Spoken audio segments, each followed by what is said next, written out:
buenas a todos, ¿cómo andan? Les doy la bienvenida a Historias para un Café.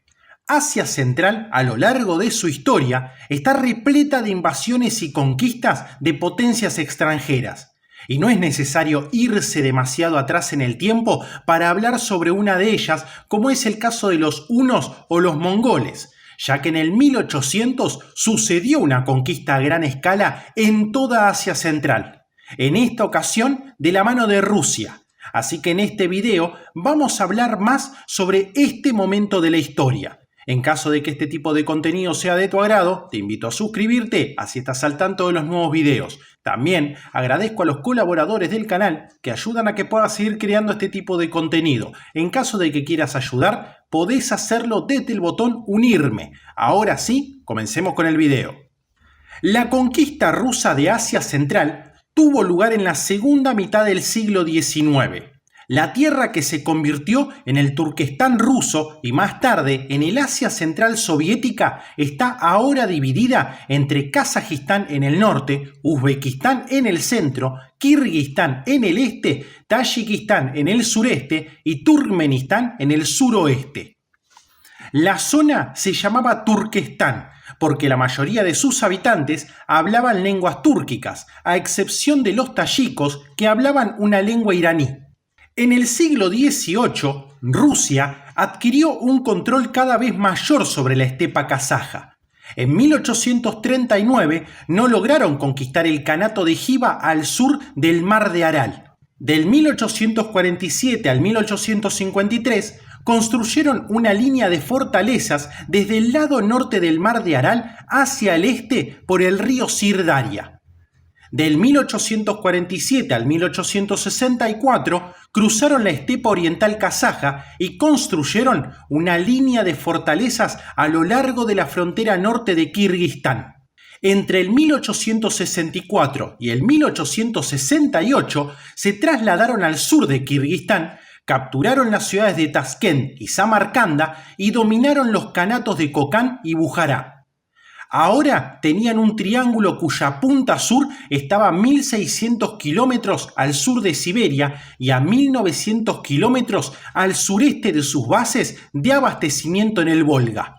El siguiente paso fue convertir este triángulo en un rectángulo cruzando el mar Caspio. En 1873 conquistaron Jiva. En 1881 tomaron el oeste de Turkmenistán. En 1884 consiguieron el oasis de Mer y el este de Turkmenistán. Al año siguiente, la expansión hacia el sur, hacia Afganistán, fue bloqueada por los británicos. Entre el 1893 al 1895 ocuparon el Alto Pamir en el sureste.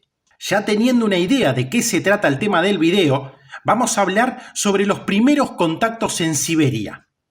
Los rusos entraron en contacto por primera vez con el Asia Central entre el 1582 y el 1639. No se expandieron hacia el sur porque buscaban pieles, porque los cosacos siberianos eran expertos en viajes por el bosque y conocían poco de la estepa, y porque las tribus del bosque eran pocas y débiles, mientras que los nómadas esteparios eran numerosos y guerreros. El río Irtish nace en lo que hoy es China y fluye hacia el noroeste hasta la base rusa de Tobolsk, fundada en el 1587. Se pensó que era posible remontar este río y alcanzar las riquezas de China y la India. En 1654, Fyodor Baikov utilizó esa ruta para llegar a Pekín. El avance principal fue hecho bajo Pedro I de Rusia. Algún tiempo antes de 1714, el coronel Buchholz y 1.500 hombres fueron río arriba hasta el lago Saizán y regresaron. En 1715, el coronel, con 3.000 hombres y 1.500 soldados, fueron de nuevo al lago Saizán y comenzaron a construir un fuerte. Puesto que esto estaba al margen del Kanato de Zungaria, los húngaros los ahuyentaron. Se retiraron río abajo y fundaron Omsk. En 1720, Ivan Lijarev fue río arriba y fundó Oskmen. Los húngaros, debilitados por los chinos, los dejaron solos. Varios otros lugares fueron construidos en el Irtish en esta época. En cuanto a la estepa kazaja, como los kazajos eran nómadas, no podían ser conquistados en el sentido normal. En cambio, el poder ruso aumentó lentamente hasta que en 1854 fundaron un fuerte en lo que hoy es Almatí. Pasemos a hablar sobre el alrededor de los Urales del Sur. En 1556, Rusia conquistó el Kanato de Astracán, en la orilla norte del mar Caspio. Al este de la horda de Nogay estaban los kazajos y al norte, entre el Volga y los Urales, los bashkires. Alrededor de esa época, algunos cosacos del Ural se habían establecido en el río Ural. En 1602 capturaron Kunia-Urgench en el territorio de Jiva. Regresando cargados de botín, fueron rodeados por los jivanos y masacrados. Una segunda expedición se perdió por la nieve. El hambre y los pocos supervivientes fueron esclavizados por los jivanos. Parece que hubo una tercera expedición mal documentada. En el tiempo de Pedro I de Rusia hubo un gran empuje hacia el sureste. Además de las expediciones del Irtish, hubo un desastroso intento de conquista de Jiva en 1717. Después de la guerra ruso-persa del 1722 y el 1723, Rusia ocupó brevemente el lado oeste del mar Caspio. Hacia el 1734 se planificó otro traslado que provocó la guerra de Bashkir entre el 1735 y el 1740. Una vez que Bashkortostán fue pacificada, la frontera sureste de Rusia fue la línea de Oremburgo, aproximadamente entre los montes Urales y el mar Caspio. La zona permaneció tranquila durante unos 100 años. En 1819, Nikolai Muraviev viajó desde el mar Caspio y se puso en contacto con el Kanato de Jiva. A finales del siglo XVIII, Rusia mantenía una línea de fuertes aproximadamente a lo largo de la actual frontera de Kazajistán, que es aproximadamente el límite entre el bosque y la estepa. Para referencia, estos fuertes fueron Guriev, Uralsk, Oremburgo, Orsk, Troitsk. Uralsk era un antiguo asentamiento de cosacos del Ural. Oremburgo, Orsk y Troitsk fueron fundadas como resultado de la guerra de Bashkir alrededor del 1740 y esta sección se llamó la línea de Oremburgo. Oremburgo fue durante mucho tiempo la base desde la que Rusia observó e intentó controlar la estepa kazaja. Los 4 fuertes orientales estaban a lo largo del río Irtish. Después de que China conquistó Xinjiang en 1759, ambos imperios tenían unos cuantos puestos fronterizos cerca de la frontera actual. En 1839, Rusia intentó conquistar Jiva. Vasily Perovsky marchó con unos 5.000 hombres al sur de Oremburgo. El invierno era inusualmente frío. La mayoría de sus camellos murieron y se vio obligado a regresar. Después de la derrota rusa en 1839, Jiva fue finalmente conquistada por los rusos durante la campaña de Jiva en 1873. Al sur de la línea siberiana, el siguiente paso obvio fue establecer una línea de fuertes a lo largo del río Sirdaria, hacia el este desde el mar de Aral. Esto trajo a Rusia a entrar en conflicto con el Kanato de Kokán. A principios del siglo XIX, Kokán comenzó a expandirse al noroeste desde el valle de Ferganá. Alrededor del 1814 tomaron Aserrat y Turquestán, alrededor del Sirdaria. Cerca del 1817 construyeron la fortaleza Kisilorda, que significa mezquita blanca, río abajo, así como otras fortalezas más pequeñas a ambos lados de la Kisilorda. El área fue gobernada por un comandante de Kisilorda que cobraba impuestos a los kazajos locales que invernaban a lo largo del río y recientemente había conducido a los Karakalpakos hacia el sur. En tiempos de paz, Kisilorda tenía una guarnición de 50 soldados. El Kanato de Jiva tenía un fuerte débil en la parte baja del río. Dado el fracaso de Perovsky en 1839, Rusia optó por un enfoque lento pero seguro. En 1847, el capitán Schulz construyó Reims en el delta del Sirdaria. Pronto se trasladó río arriba a Kasali. Ambos lugares también se llamaban Fuerte Aralsk. Asaltantes de Jiva y de Kokán atacaron a los kazajos locales cerca del fuerte y fueron expulsados por los rusos. En Oremburgo se construyeron 3 veleros que, desmontados, fueron transportados a la estepa y reconstruidos. Se usaron para trazar el mapa del lago. Entre el 1852 y el 53, 2 barcos de vapor fueron también transportados desarmados desde Suecia y botados en el mar de Aral. El aloxilón local resultó ser poco práctico, por lo que estos barcos tuvieron que ser alimentados con carbón llevado desde el Don. En otras ocasiones, un barco de vapor remolcaba una barcaza de aloxilón y se detenía periódicamente para recargar combustible. El río Sirdaria resultó ser poco profundo, lleno de banco de arena y difícil de navegar durante la inundación de primavera. En 1852, un grupo de topógrafos, yendo río arriba, fue rechazado antes de llegar a Kisilorda. Ese verano, el coronel Blarenberg y unos 400 hombres fueron enviados a arrasar Kisilorda con el pretexto de que Rusia poseía el lado norte del río. Los habitantes de Kokán respondieron rompiendo los diques e inundando el área circundante. No habiendo llevado escaleras de escalada ni artillería pesada, Blarenberg vio que no podía tomar la ciudadela con sus muros de 25 pies de altura. Por lo tanto, capturó y quemó todo lo que había en la zona y se retiró al fuerte Aralsk. El más tarde famoso Jakub Bek, que había comandado el fuerte en algún momento, aunque no está claro si estuvo al mando durante esta primera batalla. El próximo verano, los rusos reunieron una fuerza de más de 2.000 hombres, cada uno con caballos, camellos y bueyes, 777 vagones, madera de puente, pontones y el vapor Perovsky. Para garantizar que habría suficiente forraje para moverse tanto de Oremburgo a Fort Aralsk, se prohibió a los kazajos pastar las tierras al norte del fuerte. El mando de la operación fue dado al mismo Perovsky, que antes no había podido llegar a Jiva. Salió de Aralsk en junio y llegó a Kisilorda el 2 de julio, donde los kokandis habían fortalecido el fuerte y aumentado la guarnición. Se inició un asedio regular. Cuando las trincheras se acercaron a la ciudadela, se cavó una mina bajo los muros. El 9 de agosto de 1853, a las 3 de la madrugada, la mina explotó, creando una gran brecha. La brecha fue tomada en el tercer intento y a las 4:30 am todo había terminado. 230 cuerpos kokandis fueron contados de la guarnición original de 300 hombres. El lugar fue rebautizado como Fuerte Perovsky.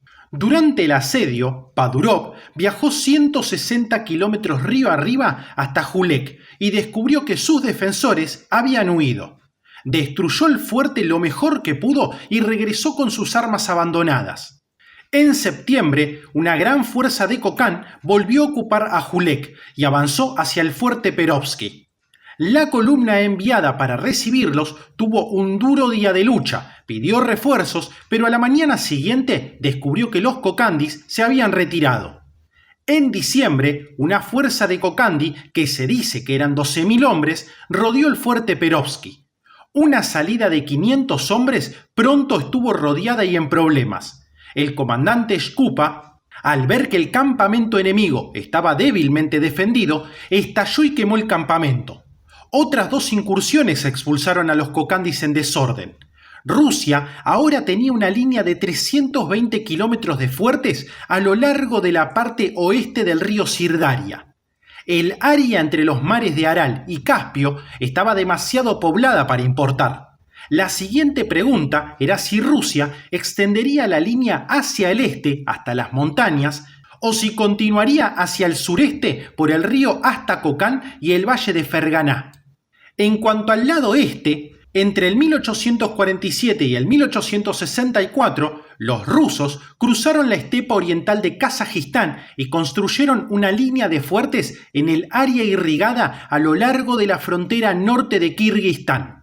Entre 1864 y 1868 se mudaron al sur, conquistaron Taskent y Samarcanda, confinaron el Kanato de Kokán al valle de Ferganá e hicieron de Bujará un protectorado.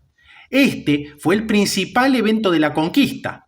Las fuentes no dicen por qué se eligió un enfoque oriental, pero una suposición obvia es que el riego hizo posible mover ejércitos sin cruzar la estepa o el desierto. Esto era importante cuando el transporte requería caballos y camellos alimentados con pasto.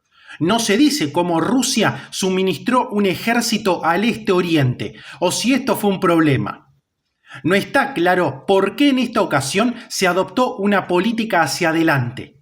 Parece que los diferentes oficiales tenían diversas opiniones y mucho fue decidido por los comandantes locales y la suerte del campo de batalla. Todas las fuentes informan victorias rusas sobre fuerzas grandemente superiores con proporciones de muertes cercanas de 10-1. Incluso si los números de enemigos son exagerados, parece claro que las armas y tácticas rusas eran superiores a los ejércitos asiáticos tradicionales que enfrentaban. Todas las fuentes mencionan los fusiles de carga sin explicación adicional. Los fusiles Berdan se mencionan sin dar números. McGahan, en su relato de la campaña de Jiva, contrasta la artillería explosiva con las balas de cañón tradicionales.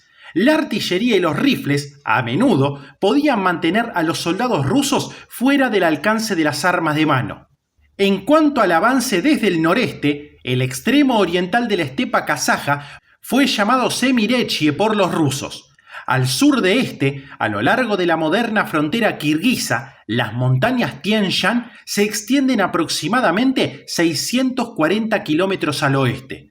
El agua que desciende de las montañas proporciona riego para una línea de ciudades y respalda una ruta natural de caravanas.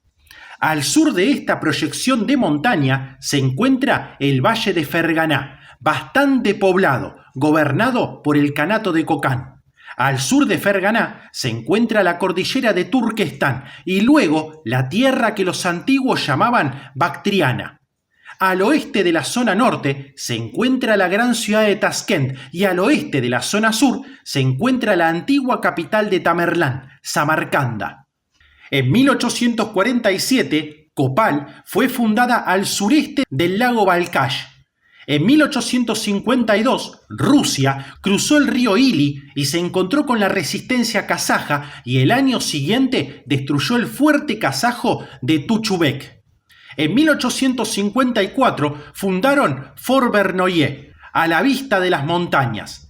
Vernoye está a unos 800.000 kilómetros al sur de la línea siberiana. 8 años más tarde, en 1862, Rusia tomó Tokmak y Bishkek. Rusia colocó una fuerza en el paso de Taskent para bloquear un contraataque desde Kokán.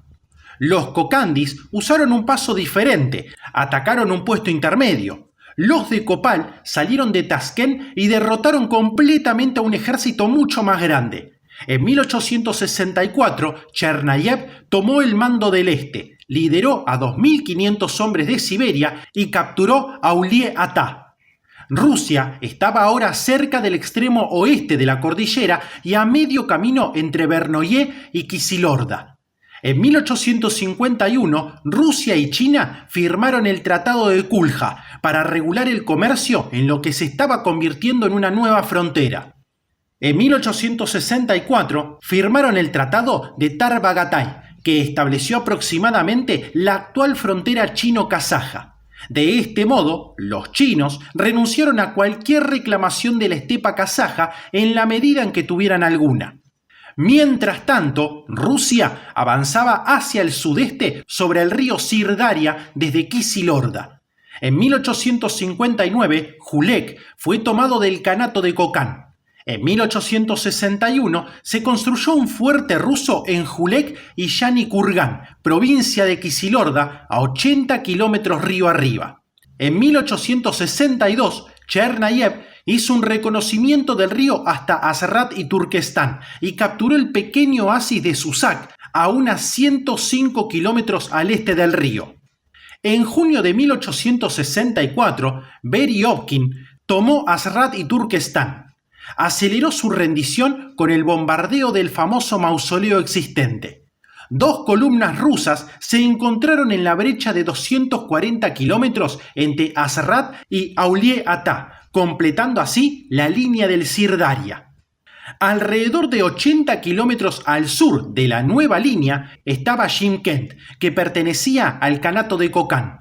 Chernayev lo tomó fácilmente el 3 de octubre de 1864. El 15 de octubre se presentó repentinamente ante Taskent. No lo tomó por asalto repentino y se retiró a Shymkent.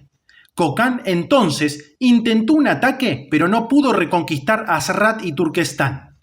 En abril de 1865, Chernayev atacó por segunda vez Taskent.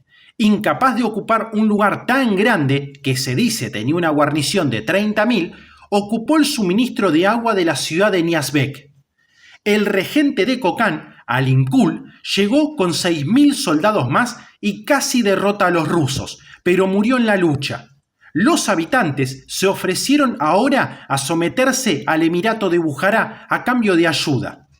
Alrededor del 21 de junio, un grupo de bujaranos entró en la ciudad y más tropas de ellos estaban en movimiento. En esta posición crítica, Chernayev disuadió de arriesgarse a las 3 de la mañana del 27 de junio. El capitán Amravov escaló el muro y abrió la puerta de Camelán. Avanzó a lo largo del muro y abrió una segunda puerta, mientras que otra parte de hombres tomó la puerta de Kokán. Ese día y el siguiente hubo constantes combates callejeros, pero en la mañana del 29 una delegación de ancianos ofreció rendirse. Bujará ahora estaba involucrado en la guerra. En febrero de 1866, Chernayev cruzó la estepa del Hambre, que se encuentra principalmente en el este de Uzbekistán, con un extremo sur de Kazajistán y una pequeña parte al norte de Tayikistán. Chernayev cruzó hasta el fuerte Bujará de Hisaks. Al encontrar la tarea imposible, se retiró a Taskent seguido de bujaranos, a quienes pronto se unieron los kokandis. En este punto, Chernayev fue llamado a la insubordinación y reemplazado por Romanovsky, quien se preparó para atacar a Bujará. El bujarano Amir se movió primero. Las dos fuerzas se encontraron en la llanura de Irjar. Los bujaranos fueron dispersados, perdiendo gran parte de su artillería, suministros y tesoros. En lugar de seguir, Romanovsky giró hacia el este y tomó Huyán, cerrando así la boca del valle de Ferganá. Luego se movió hacia el oeste y tomó Uratepe y Hisaks de Bujará. El Emirato de Bujará comenzó las negociaciones de paz. En julio de 1867 se creó una nueva provincia de Turquestán, que quedó bajo el mando del general Konstantin von Kaufmann, con sede en Taskent. El bujarano Amir no controló completamente a sus sujetos. Hubo redadas y rebeliones al azar, por lo que Kaufmann decidió acelerar los problemas atacando Samarcanda. Después de dispersar una fuerza de Bujará, Samarcanda cerró sus puertas al ejército de Bujará y se rindió en mayo de 1868. Dejó una guarnición en Samarcanda y se fue para ocuparse de algunas áreas periféricas. La guarnición fue asediada y se mantuvo en gran dificultad hasta que Kaufmann regresó. El 5 de julio de 1868 se firmó un tratado de paz. El Kanato de Bujará perdió a Samarcanda y siguió siendo un vasallo semi-independiente hasta la revolución. El Kanato de Kokán había perdido su territorio occidental, estaba confinado al valle de Ferganá y las montañas circundantes y permaneció independiente durante unos 10 años. Según el Atlas de Bruegel, si no en ningún otro lugar, en 1870 el ahora vasallo Kanato de Bujará se expandió hacia el este y se anexionó esa parte de Bactriana encerrada por la cordillera de Turquestán, la meseta de Pamir y la frontera con Afganistán. En cuanto al lado del mar Caspio, Rusia tenía ahora un área aproximadamente triangular limitada por las montañas orientales y el vasallo Kanato de Bujará a lo largo de la mayor parte del río Oxus o Amudaria.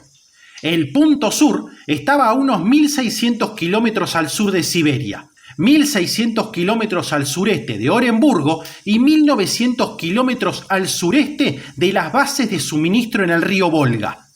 El punto sur estaba a unos 1.600 kilómetros al sur de Siberia, 1.600 kilómetros al sureste de Oremburgo y 1.900 kilómetros al sureste de las bases de suministro en el Volga. El siguiente paso fue convertir este triángulo en un rectángulo moviéndose hacia el este a través del mar Caspio desde el Cáucaso. El Cáucaso detuvo a muchos soldados de la conquista rusa del Cáucaso, pero el virreinato del Cáucaso no había estado activo hasta ahora en Turquestán. El Cáucaso tiene una población bastante densa, pero el lado este del Caspio es desértico, con una población significativa únicamente en el oasis de Jiva y a lo largo del Kopet Dag y en Mer en el sur. Los principales eventos fueron la derrota de Jiva en 1873, la conquista de los turcomanos en 1881, la anexión de Mer en 1884 y el área de Pangde en 1885. La decisión de atacar Jiva se tomó en diciembre de 1872. Esta ciudad era un oasis rodeado de varios cientos de kilómetros de desierto. Los rusos podían derrotar fácilmente al ejército de Jiva si consiguieran mover suficientes tropas a través del desierto. El lugar fue atacado desde 5 direcciones. Konstantin von Kaufmann marchó hacia el oeste desde Tashkent y se unió a otro ejército que venía del sur desde Aralsk. Se encontraron en el desierto, se quedaron sin agua, abandonaron parte de sus suministros y llegaron al río Oxus a finales de mayo. Veriovkin partió de Oremburgo, tuvo pocas dificultades para moverse por el lado oeste del mar de Aral y llegó a la esquina noroeste del delta a mediados de mayo. Se le unió Lomaquín, a quien le costó mucho cruzar el desierto desde el Caspio. Markosov partió desde Chiquislar. Se quedó sin agua y se vio obligado a dar marcha atrás. Kaufmann cruzó el Oxus, libró algunas batallas fáciles y el 4 de junio el Kanato de Jiva pidió la paz. Mientras tanto, Veriovkin, que estaba fuera de contacto con Kaufmann, cruzó el delta y atacó las murallas de la ciudad de Jiva hasta que fue suspendido por el general Kaufmann. El Kanato de Jiva se convirtió en un protectorado ruso y permaneció así hasta la revolución. El país turcomano permaneció invicto. El área correspondía al desierto de Karakum y estaba habitada por los nómadas del desierto turcomano. El riego apoyó a una población establecida a lo largo del río Amudaria en el noreste y a lo largo de la ladera norte de las montañas Kopet Dag en el suroeste. Al este del Kopet Dag, 2 ríos que fluyen al norte de Afganistán apoyaban los oasis de Tejen y Mer. La población semiasentada expulsaba sus rebaños hacia el desierto en primavera y otoño. Los turcomanos no tenían un estado organizado. Algunos sirvieron como mercenarios para Jiva. Tenían la costumbre de asaltar a Persia y vender los esclavos resultantes a Jiva. También poseían una raza de caballos adaptados al desierto. Eso usualmente podía superar cualquier cosa que los cosacos tuvieran. A diferencia de los ejércitos bastante anticuados de los kanatos, los turcomanos eran buenos asaltantes y jinetes, pero podían hacer poco contra las armas modernas y la artillería explosiva de los rusos. Como de costumbre, el principal problema era mover hombres y suministros a través del desierto. En el 1879, el general Lazarev llegó con una gran fuerza militar en Chiquisliar y comenzó a mover hombres y abastecerse del río Atrak. Murió de repente y Lomaquín tomó el mando. Lomaquín cruzó el Kopet Dag con muy pocos hombres, hizo un ataque incompetente en la batalla de Göktepe y se vio obligado a retirarse. Mijaíl Skobelev se puso al mando en marzo de 1880. Pasó la mayor parte del verano y el otoño moviendo hombres y suministros de Chiquisliar al lado norte del Kopet Dag.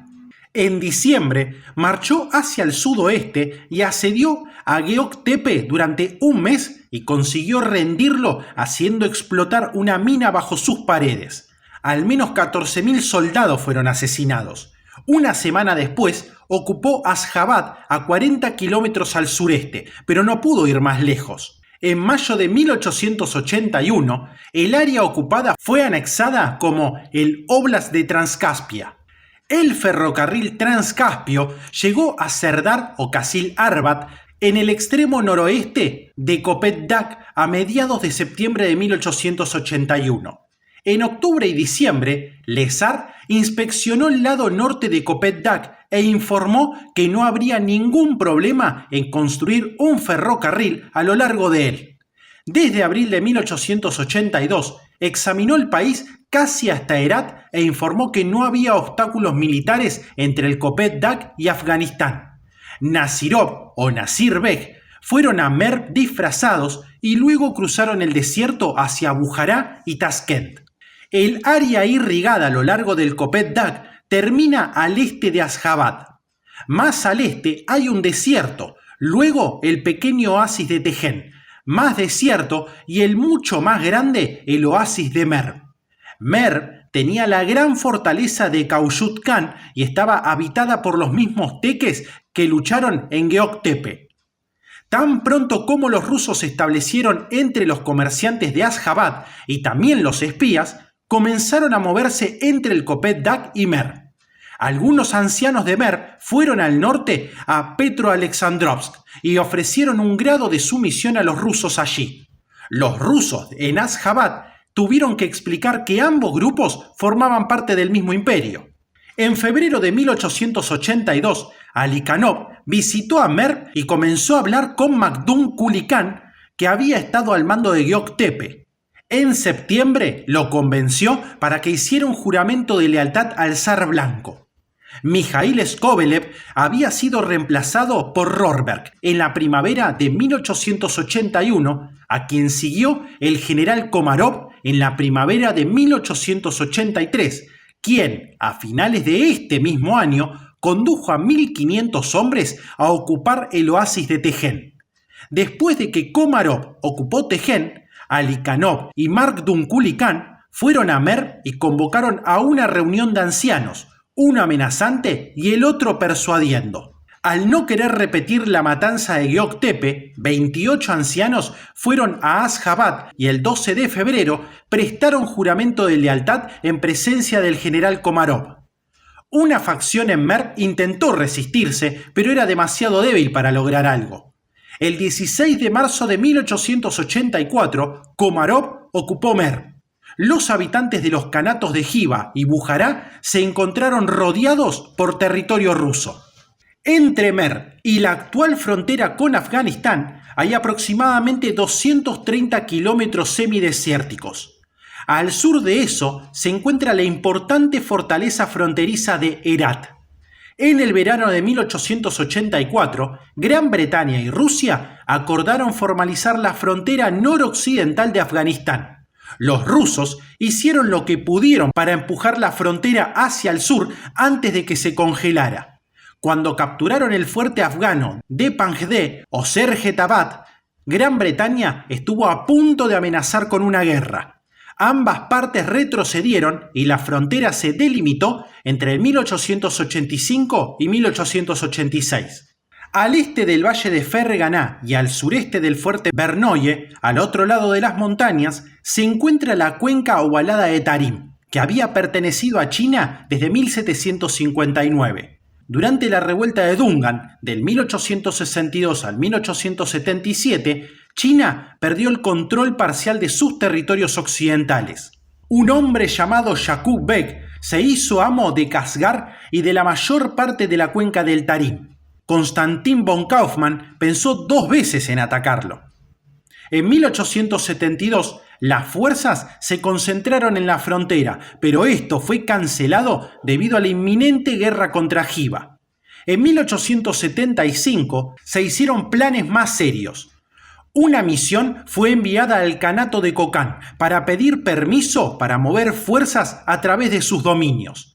Una revuelta estalló y las tropas rusas fueron utilizadas para anexar Kokán.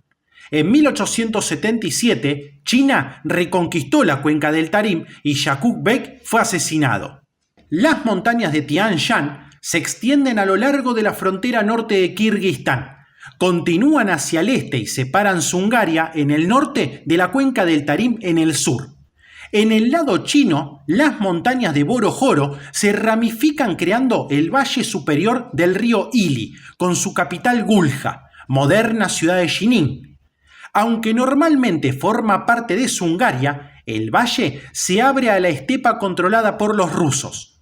En 1866, los dunganes capturaron Kulja y masacraron a sus habitantes. Pronto comenzaron a luchar con los tarancos, que pronto se convirtieron en dominadores. En 1870 parecía que Yaqub Bek podría moverse por Gulja, por lo que Kaufman ocupó el paso del río Musat. En junio de 1871, el general Kolpakovsky cruzó la frontera y ocupó Kulja el 4 de julio de ese año. Algunos hablaban de ocupación permanente, pero el Ministerio de Asuntos Exteriores ruso dijo a los chinos que la provincia regresaría a ellos tan pronto como el emperador pudiera enviar suficientes tropas para mantener el orden. En 1877, China recuperó el control del Turquestán chino y solicitó la devolución de Gulja. En septiembre de 1879, el embajador chino concluyó un tratado en Livadia, pero su gobierno lo rechazó. Este fue reemplazado por el más favorable Tratado de San Petersburgo de 1881. Rusia finalmente evacuó Gulja en la primavera de 1883.